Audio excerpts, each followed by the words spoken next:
Why, thank you. Right now, thousands of people are searching for your product and service. The problem is when they're out there searching and looking, what they're receiving and seeing are conflicting messages, similar messages, catchphrases.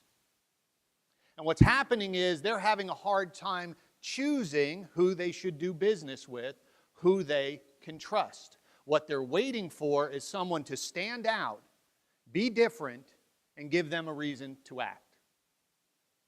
Now, also, it's fair to say that there's probably hundreds of people who visit your website every single day because your marketing message did its job. It stood out, gave them a reason to act. The problem is that sometimes they're getting conflicting responses to your marketing message because of your employees and your team and your processes. What they're getting from them are either no response, canned responses, and people who are not listening to what they're asking. And that's a problem. So we have all of this technology at our fingertips, and that's supposed to help us make our job easier, communicate with our customers. But I'm wondering if, in reality, technology has caused us to lose that ability to connect with each other. Has technology caused us to lose the ability to communicate with each other? Now, I think sometimes we trust technology way too much. We think technology is going to solve our problems. In reality, I think that what we need to remember is the message is the driver. Technology is the vehicle that's going to distribute it. Sometimes I think we forget that digital marketing is still marketing. So what we're going to talk about over the next 30 minutes, what we're going to talk about is getting you to take a step backwards. Take a step backwards, forget the technology for a moment, and let's all focus on the message. And then what we can do is choose what technology is best for us to go broadcast this message. So let's take that step backwards. Yes, that's me. I'm going to be 53 this year. I was born in 1960. I know it doesn't look that way, but trust me, it is. And if I really think of the technological changes that I've seen in my lifetime, I know I sound old when I say that, but the technological changes I've seen is pretty amazing. And those of you who are same age or a little younger, a little older, you probably think the same thing too. But what's really exciting or frightening, depending on how you look at it, is I have two young boys, born in 2005, 2006, and the amount of technological changes that they've seen in their short lifetime is pretty amazing. I gave them my first version of the iPad to go play with. Play your games. I bought a new one. My oldest son came up to me and said, "Dad, this doesn't work anymore. It doesn't play our new cool games. It's broken. Got to get rid of it. I need a new one." So think about that. How long has the iPad been out? And version 1 already in their eyes is obsolete. We got to move on. We need something new. Pretty amazing. Now, when I was young, TV, radio were the means of getting most of our marketing messages. And we as marketers, we wanted to be in that medium because we knew we had a captive audience. Marketers also know we didn't have that many choices. When I was growing up, 7 channels. TV was a family viewing experience. Anyone remember that? Any of you, by show of hands, who was the remote for your family? Yeah. I know I was.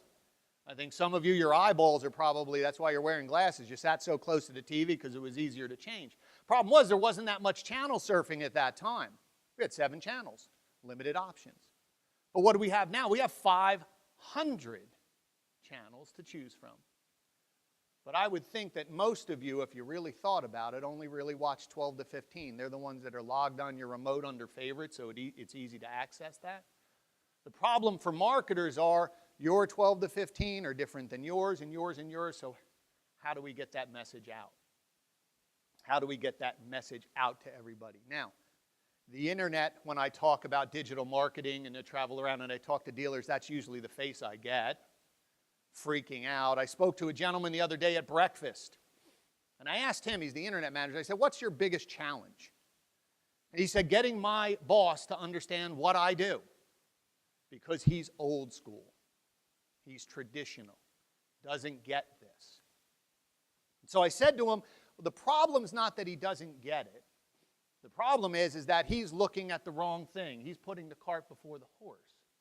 He's looking at the technology and he's freaking out about the technology. I don't know how to use that technology. He thinks that all those years of doing business, 20, 30, 40, however many years, he thinks he has to forget, or she has to forget, all of what they did, and I have to change everything, and you know we don't like change very much. So if we get him or her focusing on the right thing, focusing on the message, and understanding technology is just a vehicle, I think they'll start to understand what you do. Now, I know that your landscape in automotive is very competitive. I have dealers all the time tell me, how are we going to be different? OEM tells me we all have the same website, so all my competitors have the same website as I do. We all have the same base SEO pack. We have probably the same SEM pack. How am I going to be different? How are these people going to help me be different when they're helping everybody? So you see, all of those dealers with technology rose up. So what's going to make them different? If you get where I'm going on this, it's your message. It's the message you craft that's going to make you different. Now, before the internet, choice took some time because it took us time to go find that information, dig that information. We had to go ask people to help us. We were not the experts. So choice slowed down. I'm going to tell you that I think that's happening right now. Some of the reason why choice is slowing down is not because of lack of information. It's because the internet now has provided so much information that it stopped people. It takes time to go through all of this information. They're worried, did I miss some information? And all they're really looking for is someone to reach out and help them. Cut through that noise and communicate. So what do we have to do? We have to go back to the basics and find a way to communicate with our customers and share with our customers instead of creating yet another message that sounds like everyone else and just keep blasting and adding to the noise. It all starts with this question. Who are you? So I'm going to ask you all to do something for me.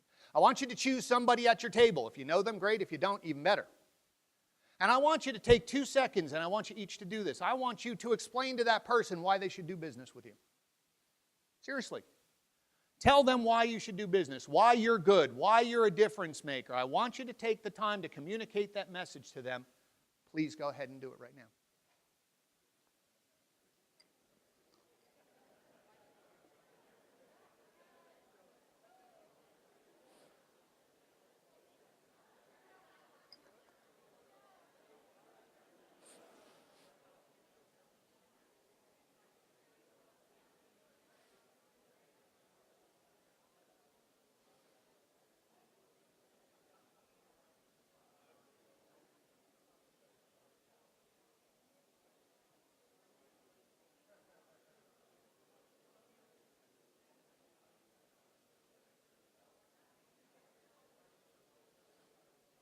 All right, how did we do?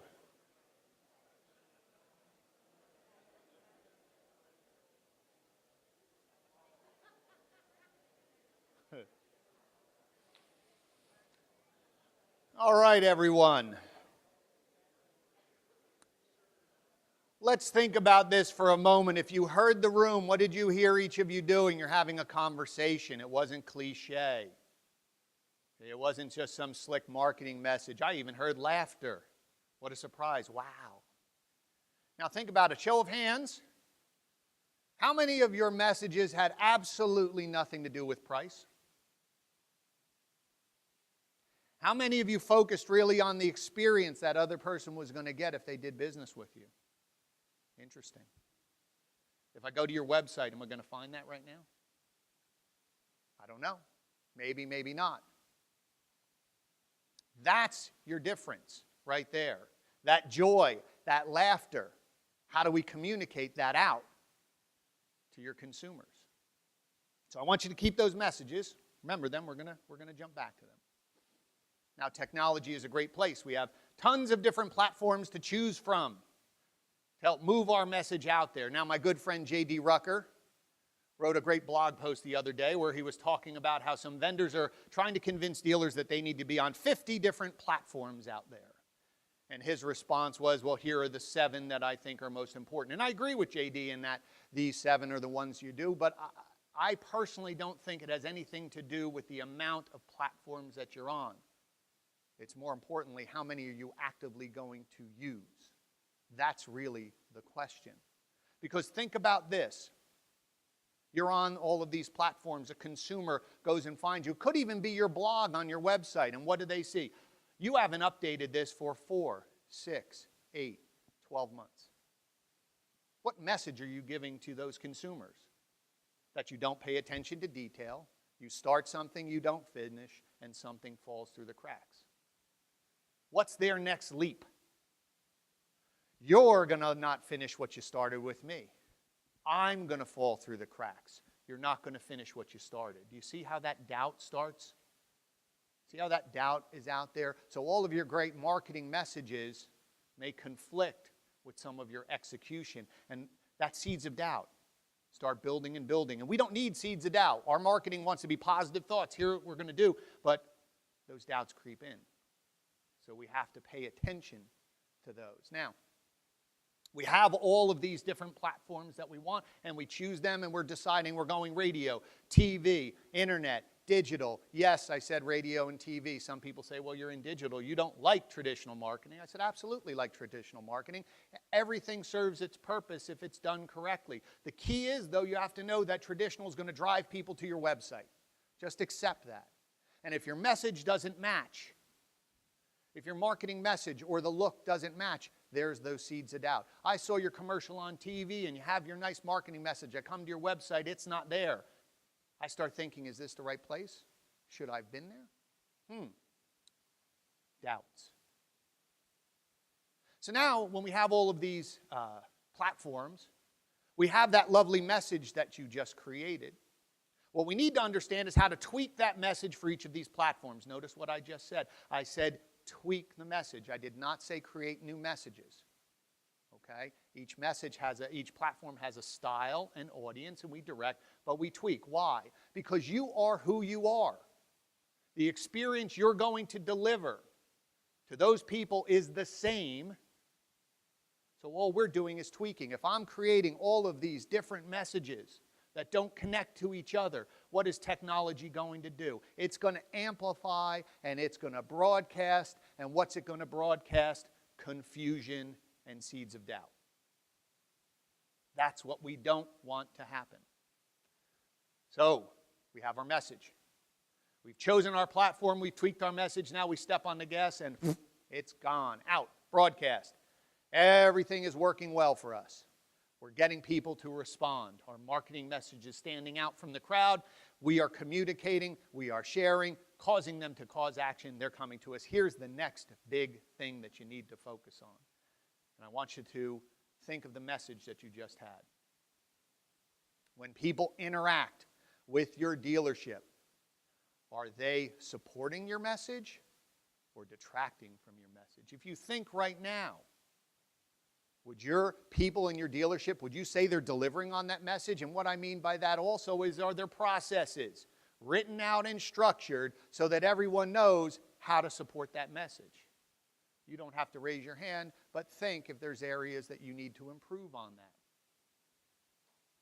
Why is it important? This interaction is so important because everybody needs to understand what that message is and how to do it. Now, I always say you have to map this out, because things mean different things to other people, and I don't want different reactions to different things if I'm pushing out my message and how I'm having people interact. So how do we do that? I say get everybody in a room and say, here's our message. Now, I know sometimes dealers are going to say, I don't want all of these people participating. We'll never get anything accomplished. Too many big egos. Okay. Well, get the people who are forward-facing. Get them in that room and ask them, what do they think we need to do to execute on this message? And then we'll train them. Because understand why I say it's important to get everybody involved, because We as people will join in and commit more if we think we were part of the resolution and part of the solution. We all don't like being told what to do. We didn't like it when we were kids. We still don't like it. And proclamations from the high ivory tower or the office in the back with a sheet of paper, here's what we're going to be doing now, we will fight that tooth and nail. But if I'm part of the solution, part of the reason, we all are starting to align our interests to supporting that goal, that marketing message. Because ultimately, what do we want? We want a bunch of happy customers who are going to help validate that we kept our word. We'll talk about that in a moment. So let's do an example here. Imaginary dealership and their messages making your buying process simple. Now, I know some of you are going to say, well, I have my long message. Glenn, isn't that cliche? Isn't that a little bit of a marketing message? Yes, in a way, but if you have everything underneath it, meaning all of that conversation that you just had, creating a very simple marketing message that people can remember, that's okay. Creating a message without all of that interaction and understanding how we're going to deliver underneath it is worthless. So that's our marketing message. Now let's assume that I call up this dealership and I ask all of their employees, what is your marketing message? They can all repeat that back to me. Well, we make your buying process simple. Great, check it off. My next question would be, what does simple mean to you? What does simple mean to you? What does simple mean to you?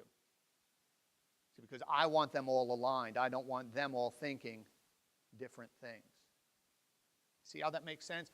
That's where we're going to execute. I want them to all know how they're going to do it, how they're going to commit to support that message so that we have all this lovely band of happy customers getting ready to go out and broadcast and amplify our message. Now, why do we do business with certain companies? I threw these up because these are usually the top customer service companies. When I ask people, who do you like doing business with? These are always the top ones. I will say you probably do business with these people because of the experience that you had with them, or someone that you trust told you they had a great experience and shared it with you. And that's what we're trying to do with our imaginary dealership. They have their motto, they execute, you're happy. We want people in the area of our imaginary dealership, when they think of buying a car or doing business in automotive, immediately their mind goes, oh, they make the buying process simple. That's the goal. That's the goal with your message. That's the goal with your broadcasting. That's the goal with your execution, so that you become synonymous. You become the person that they think of great experience in dealing in automotive. That's what you want. That's what you have to work for. So how do we get all of these happy little customers out there broadcasting for us?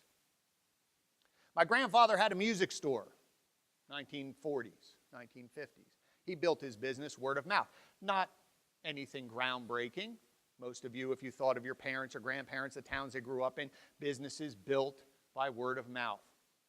I really feel that we are heading back to this sense of local again in business. Now understand, I'm not saying local in your area.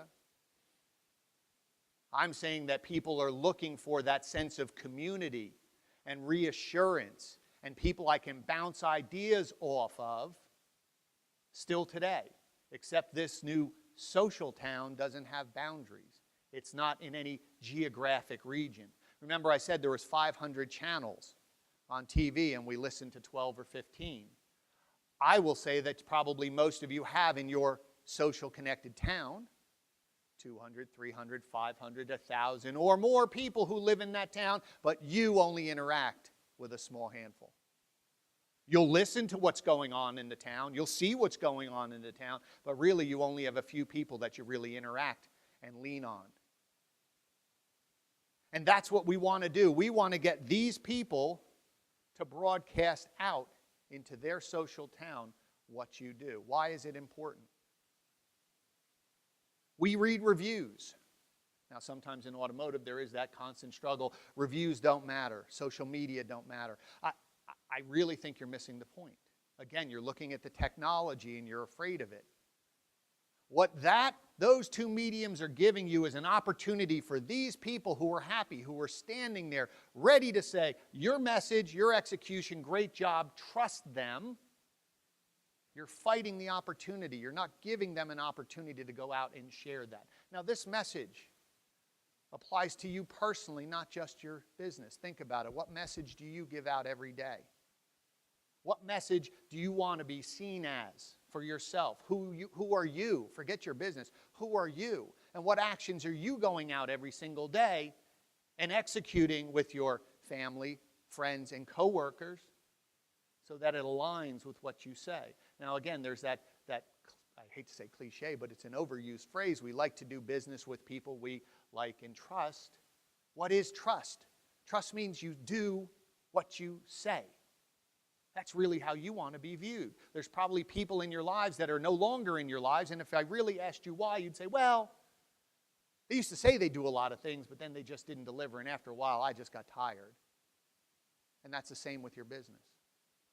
People want to be able to trust somebody. And we need them to go out and broadcast into their social town. Now, again, some people are going to say, Facebook, how's it going to sell me cars? Remember those 20 people that everybody talks to? Every single one of your customers is in somebody's 20 group. You can't rely that that customer happens to be the town crier and they're going to be out there taking pictures of their food and taking pictures of everything they do and checking in on Foursquare and tweeting their whole day away and broadcasting. That's what they do. That's okay. That's not the majority of us. But I want to make it easy for them. So how do I make it easy? Number one, I make my message easy. Make my message easy to remember. And if you got them that far down the funnel, your message, grab them, it's pretty easy. But again, what we have to do is we have to ask. We have to ask them to share. Remember, every customer influences someone. Someone always asks their opinion. They may not be that prone to be out there tweeting and on Facebook, but I'll guarantee you Monday morning, the conversation at everybody's work is what? What'd you do this weekend?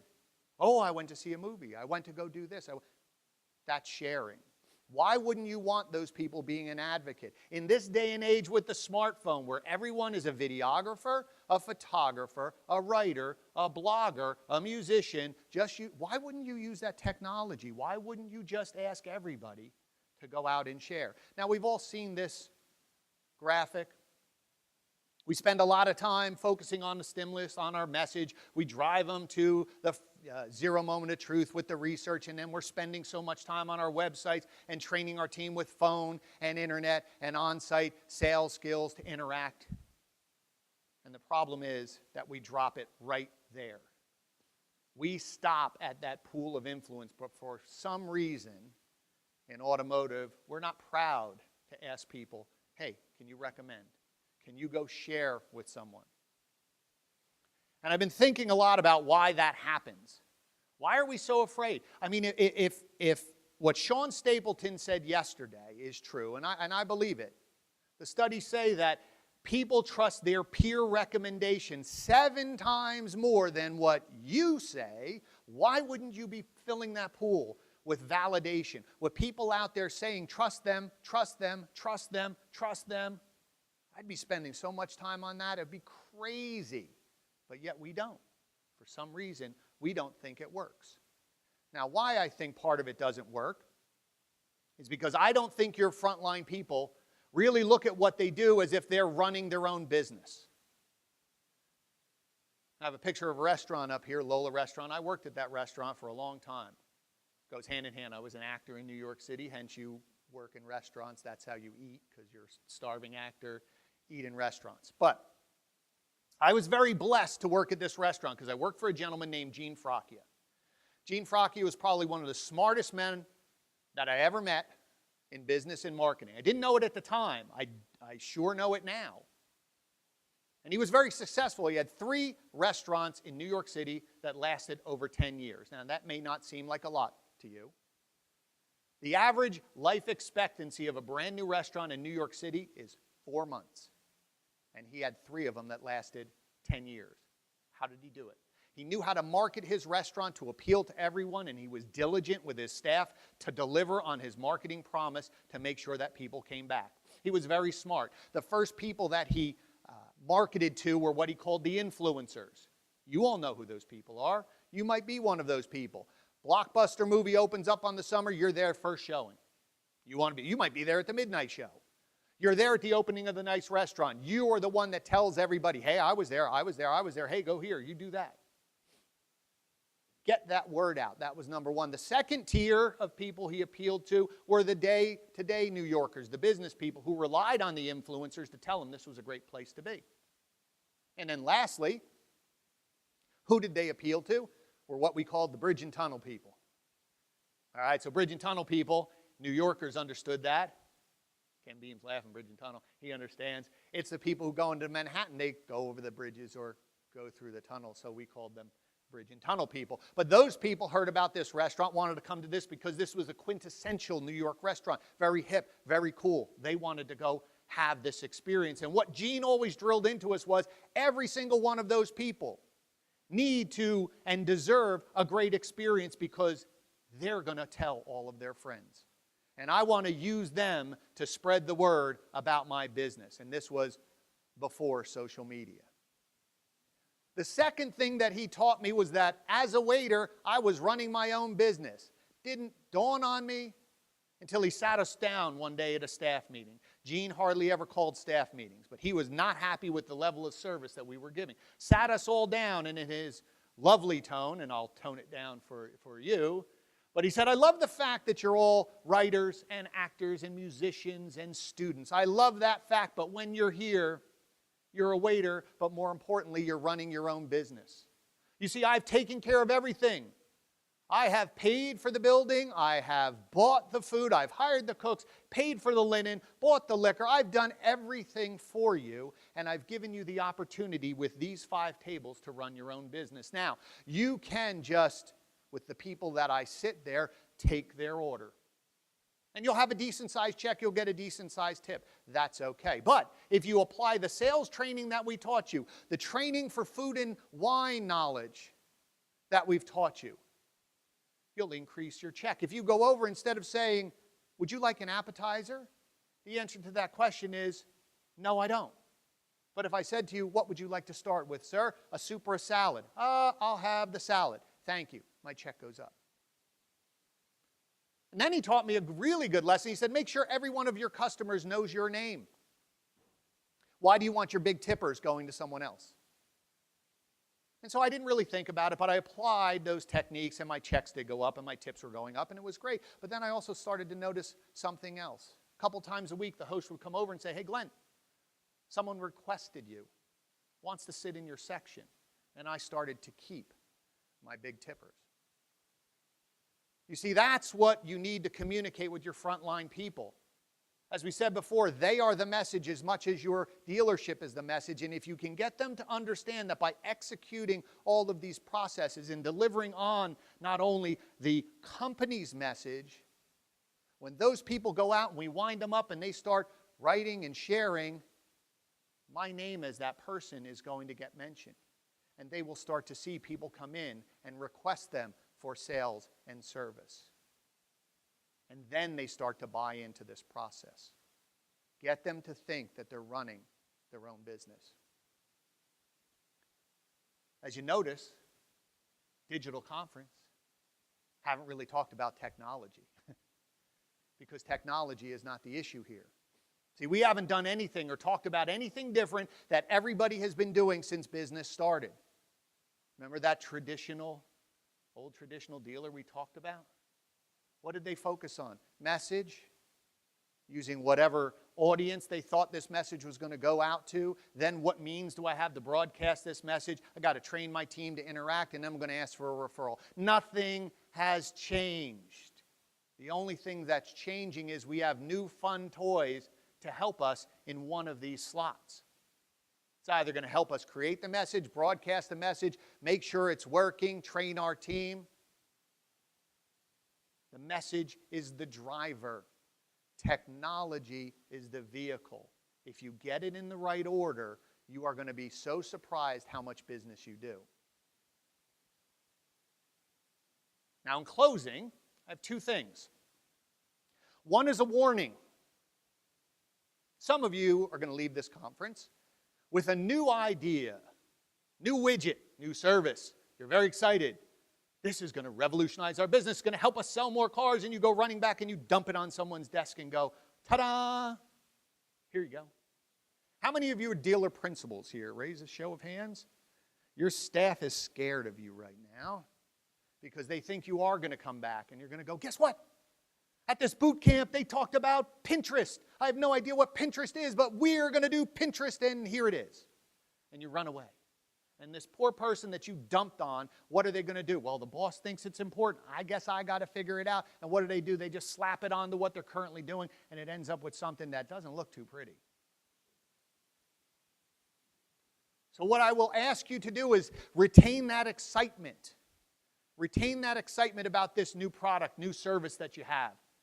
But go sit with your staff and ask the question, what is this going to do in our marketing wheel here? Is it going to help us craft our message, help us distribute our message, help us target and decide what our audience is? Which one of these things? And then figure out where does it fit. Figure out the process so you can train your team to show them how it fits. But if it doesn't fit, don't do it. If you do this analysis and you're not ready for it, don't do it. You will do more damage to yourself doing it half-heartedly. You will send the wrong message. You may not be ready now for something, but maybe in 2 months, or you can plan and say, by the end of the summer, we're going to be doing this, versus dropping it on someone's desk and hoping it's going to happen. So I would like you to do one quick thing with your message, now that we went through our little wheel here. Just quickly, to the person you shared the message with, based on your message, based on this wheel, tell them the one thing that you're doing really well to support your message. And then based on this, one thing that you might have to look at when you go back to your dealership and tweak. Go ahead, just quickly.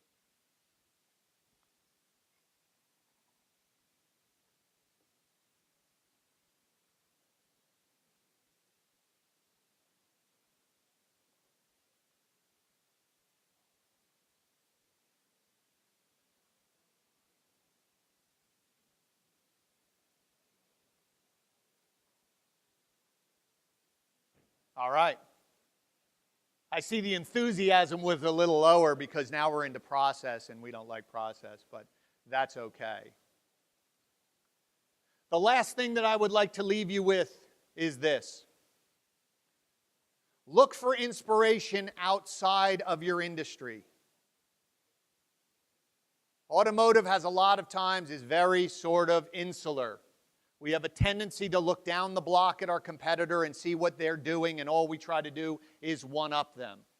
If you don't have new ideas coming in, eventually you're going to run out of them, and the only thing you have to do battle with is price, and we know where that leads us. So I challenge you all over the next 3 weeks, 4 weeks. Be aware of what marketing messages resonate with you. And why do they? And see if there's anything you can pull from them and use in your business. The same thing, you're going to have a lot of experiences and travel around, and you're going to want to share some of those experiences. I hope a lot of them from here. Take the time and figure out what did those people do to make you feel that way, and see if there's anything you can apply. Same thing on the reverse. If you had a miserable experience and you're ready to badmouth these people, what did they do to cause that reaction in you? And please make sure you're not doing it in your dealership or in your business. A very easy way to remember this is you are your consumers. You are your customers. So if you like it, they probably like it. If it bugs you, it probably bugs them, so please stop doing that. And lastly, you cannot copy somebody. You don't know what's going on behind the scenes. You don't know their processes. You don't have their team. You can be inspired by somebody. And I want you to be inspired. And I want you to bring things to your dealership.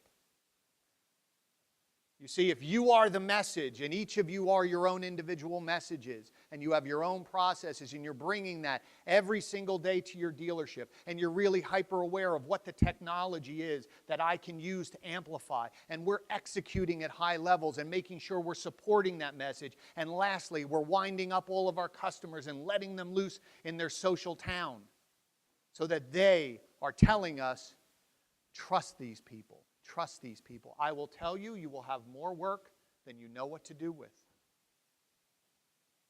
So I wish you all nothing but success, and thank you very much.